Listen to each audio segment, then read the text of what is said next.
Well, I think it's to enforce a very basic duty that I think we should all rightly have, which is to recognise each other as humans and as citizens.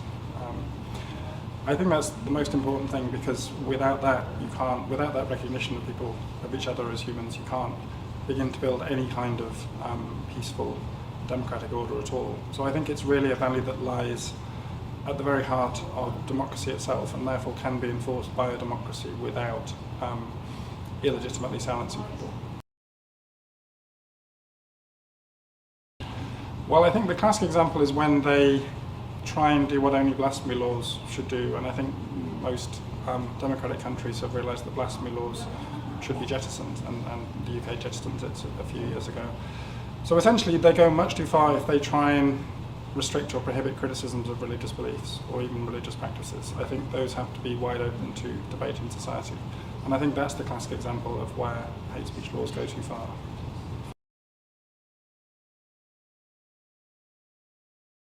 I think they should, but only if it's targeted.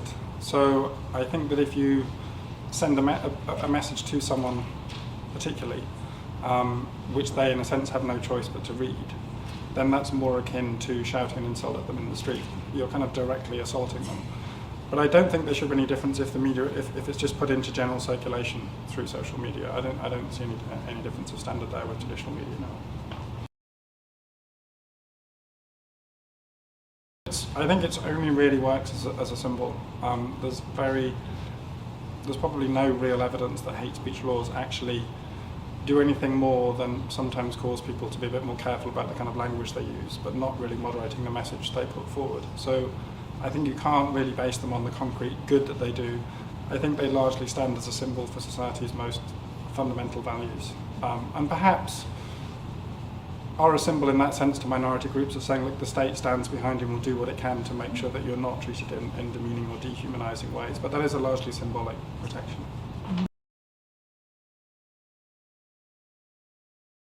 There is, and I think the non-legal alternatives are much more effective. I think they're to do with education, so starting in schools. They may be to do with media regulation when you've got particularly broadcasting, or even the standards that you could apply to big, respectable media outlets.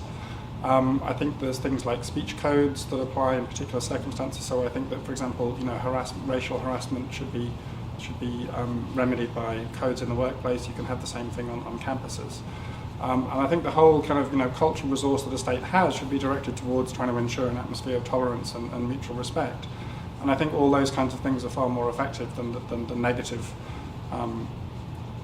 kind of attempt to actually stop people saying things through hate speech laws.